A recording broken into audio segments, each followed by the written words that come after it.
믿을 수 없는 시대, 믿음이 무용지물이 되는 시대를 저와 여러분들은 살아가고 있습니다.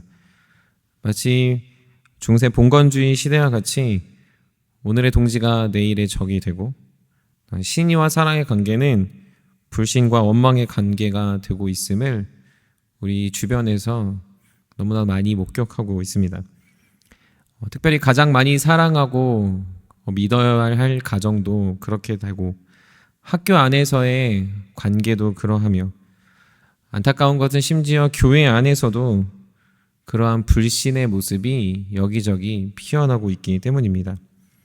믿지 못해서 상처받고 믿지 못해서 떠나갑니다.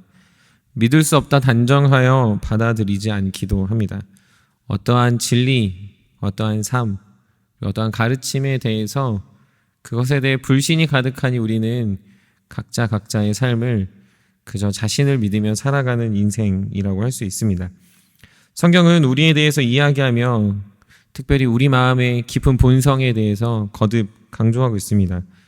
그건 다름 아니라 우리 안에 믿을 사람이 없고 믿을 수 없으니 각자 처해진 이 시대 가운데서 스스로 살라는 것이 아니라 우리 안에 서로 사랑하고 서로 연합하며 더 가치 있는 것을 추구할 것을 권면하고 있습니다. 계속해서 믿을 수 없는 삶으로 달려가지 말고 믿을 수 있는 삶의 근원이 무엇인지를 이야기합니다. 우리 안에 있는 내면, 우리 안에 있는 겉모습, 더불어 우리 안에 있는 모든 삶이 서로에게 비추어질 때 믿을 수 없다고 판단하지 말고 더욱더 바른 기준 안에서 서로가 사랑의 관계로, 서로가 연합의 관계로 나아가라고 이야기한다라는 것이죠. 그러다 보니 사람들은 계속해서 이 잠언의 말씀을 보면서 우리의 말씀을 다시금 기준에 세우게 됩니다. 우리의 삶에 더욱더 어떻게 살아야 될지를 고민하게 되는데, 특별히 오늘 나눈 잠언 20장 1절부터 15절에 보면은 그러한 모습으로 두 가지 정도를 나눌 수 있습니다. 먼저는 우리 안에 있는 거만함의 원천을 건드는 포도주를 조심하라고 이야기하고 있습니다. 두 번째로는 믿음이 없어진 시대의 특징은 삶이 아니라 말이 강조된다라고 이야기합니다. 먼저 우리 안에 거만하게 되는 이야기를 이야기하는 것은 20장 1절에 있는 부분뿐만 아니라 19장 25절부터 연거푸 진행되어져 왔던 내용입니다. 즉 거만한 자를 책망해야 되며 거만하지 않도록 가르쳐야 되고 거만하지 않도록 하나님의 말씀을 배우라고 이야기합니다. 그럼에도 불구하고 오늘 본문에서 나오는 거만한 자의 모습이 나타나는 것은 포도주를 가까이 할 때 나타난다라는 거죠. 우리가 주변에 술을 먹는 사람들이 다 있으실 텐데 참 온순한 사람이 술만 먹으면 변화되는 것을 보게 됩니다. 우리가 소위 말하는 이 술을 먹었을 때 사람이 변화되는 것은 너무나도 쉽게 발견할 수 있습니다. 숨겨진 마음이 드러나기도 하고 숨겨진 본성이 드러나기도 합니다. 그리고 숨겨졌던 자신의 그런 악한 감정들 혹은 웅크러져 있던 모든 것들이 표출될 때 그 사람과 사람의 신의와 관계가 깨어지는 것을 적잖이 보게 된다라는 거죠. 여러분, 그러면 이것은 술 때문에 그런 걸까요? 아니면 그 사람 안에 있는 거만함이 문제일까요? 성경은 그것을 술 때문이라고 말하는 것 같지만 사실 술은 우리 안에 있는 거만함을 드러내는 도구, 우리 안에 있는 본성을 발견시키는 도구에 지나지 않다라고 이야기합니다. 우리가 술 때문에 거만해졌어, 내가 술을 먹어서 나쁜 사람이 됐어가 아니라 사실 우리는 계속해서 거만하고 악하고 하나님의 뜻을 살아가지 않는 지혜롭지 못한 자였는데 술을 의지하다 보니, 술을 마시다 보니 그런 우리의 본성이 그대로 표출되는 연약함에 처했다라고 이야기합니다. 그러므로 우리가 기억해야 되는 것은 무엇입니까? 술을 단순히 먹지 않겠다, 내가 술을 먹지 않아서 내가 겸손한 사람임을 증거하겠다라기보다는 우리 안에 있는 이 거만함의 본성을 하나님의 말씀 앞에, 하나님의 진리 앞에, 또 하나님의 은혜 앞에 세워야 합니다. 술을 먹고 또한 내 안에 있는 거만함, 술을 먹지 않더라도 내 안에 있는 교만함이 발생한다면 그런 사람들이 생각하는 태도는 무엇입니까? 나는 이 정도는 할 수 있어, 나라면 이건 당연히 할 수 있지, 내가 누구인지 알아라고 생각하며 살아가는 사람들은 사실은 술과 무관하게 계속 거만한 자의 모습을 보여주게 됩니다. 그러나 성경은 그런 자들을 지적하며 우리는 하나님의 은혜로 살아가며 하나님의 능력 안에 살아가고 하나님의 도우심이 없으면 아무것도 할 수 없는 자임을 이야기하고 있습니다. 누가복음 17장에 보면 그래서 모든 것을 행한 종도 자신의 무익한 종임을 고백하는 것처럼 우리가 살아가면서 나타나는 모든 행동과 모든 결과와 모든 말과 모든 것 앞에서 우리는 우리의 능력이 아니라 나의 나됨이 아니라 나의 자랑이 아니라 오직 하나님의 능력으로 살아가는 무익한 종임을 고백하는 겸손한 성도님들이 되셔야 합니다.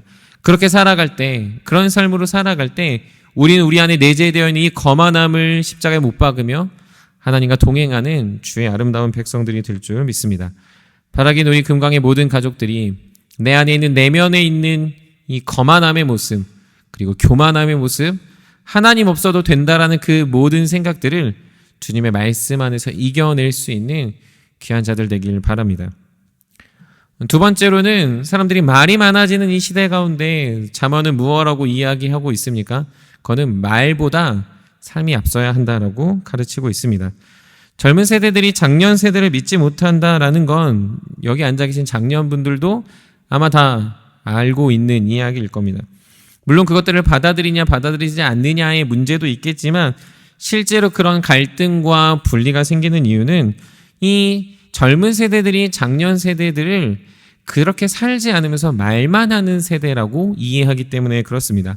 예전에는 이랬지, 예전에는 이렇게 했어, 나는 이렇게 했다라고 말하는 것이 오늘을 살아가는 젊은 세대에게는 그저 말하는 것에만 지나지 않기 때문입니다. 그렇기 때문에 그들에게는 그 말하는 것이 공평하지 않은 거죠. 지금 그렇게 살면서 말하든지 아니면 진짜로 살아낸 결과를 보여줬으면 그들도 그럴만하다라고 따랐을 텐데 사실은 정작 오늘은 살지 못하면서 말만 하고 있는 그 말에 그 신이 믿음 혹은 의지를 더하지 않게 됩니다. 잠언은 마치 이러한 것들을 보여주듯 오늘 보면 6절에서 이야기하고 있습니다.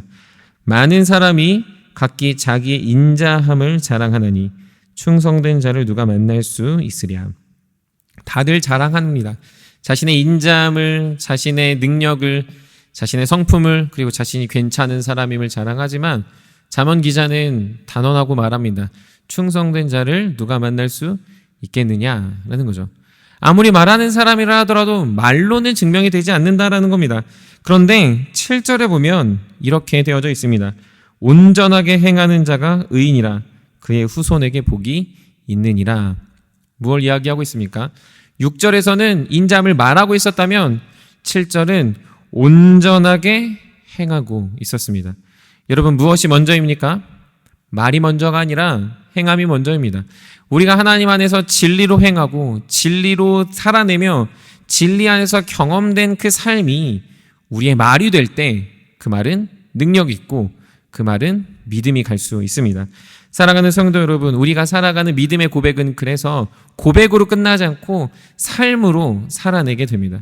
우리가 하나님을 사랑한다는 건 입술의 고백뿐만이 아니라 하나님을 사랑하는 나의 경험, 내 안에 경험된 하나님의 풍성한 은혜가 나의 입술을 통해 전달될 때 그건 하나님 나라가 연합되고 서로 믿고 서로 함께 살아가고자 할 하나님의 귀한 공동체가 발전하게 된다는 거죠. 그래서 오늘 본문 15절에서도 보면 이렇게 이야기하고 있습니다. 세상에 금도 있고 진주도 많거니와 지혜로운 입술이 더욱 귀한 보배니라. 여기서는 좋은 말을 많이 하라고 이야기하는 게 아닙니다. 우리가 살지 못해도 그래 말을 많이 해야지라고 말하는 게 아닙니다. 온전하게 행하는 삶으로 그렇게 살아내는 삶 안에서 많은 말, 경험된 말, 서로가 믿을 만한 말을 할 때 그 입술은 더욱 귀한 보배같이 여겨진다고 이야기하고 있습니다. 주 안에 사랑하는 금강의 가족 여러분, 오늘 하루를 살아내시면서 내가 말을 많이 하고 있는지 삶을 살아내고 있는지, 내가 나의 이야기를 많이 하고 있는지 주님의 은혜를 경험한 걸 이야기하고 있는지를 살펴보십시다. 그래서 내 안에 그 살아내는 삶을 나누고 살아내는 삶을 자랑하며 살아가게 하시는 하나님의 은혜 앞에서 오늘 저와 여러분들의 삶이 함께 연합되어지고 서로 믿어가며 서로 사랑하는 건강한 가족들 되기를 간절히 축복합니다. 그것이 잠언이 말하는 우리의 기준이 되길 바라고 잠언에서 오늘 저와 여러분들에게 말하는 하나님의 능력의 원천이 될 줄 믿습니다. 말씀을 마무리합니다. 잠언은 우리의 본성을 지적합니다. 그리고 우리의 거짓된 삶도 지적합니다. 우리의 거만함이 무엇 때문이 아니라 우리 안에 채워지지 않는 말씀이 우리를 계속 거만한 자로 드러내게 합니다. 술이 그렇고 우리의 무지가 그렇고 우리의 교만함이 그렇습니다. 성경은 계속해서 우리 마음의 말씀을 채우라고 말하며 우리 안에 좋은 것들을 집어넣어야 우리는 우리 안에 있는 악한 본성을 이기는 하나님의 사람이 될 수 있습니다. 우리의 삶은 말로 증명되지 않습니다. 우리가 말한 것으로 누군가가 살아내지도 않습니다. 우리가 서로 믿음은 말로 되는 것이 아니라 서로 살아내고 있는 서로의 눈으로 보여질 때 확인될 수 있습니다. 주 안에 사랑하는 금강의 가족들이 그래서 서로가 서로에게 삶의 모습을 보이고 삶의 모습에 연합이 일어나고 그렇게 연합이 일어난 우리 믿음의 공동체로 거듭날 수 있는 우리 모두 되시기를 간절히 축복합니다. 우리 말씀을 생각하시면서 우리 함께 기도하도록 하겠습니다. 기도하겠습니다.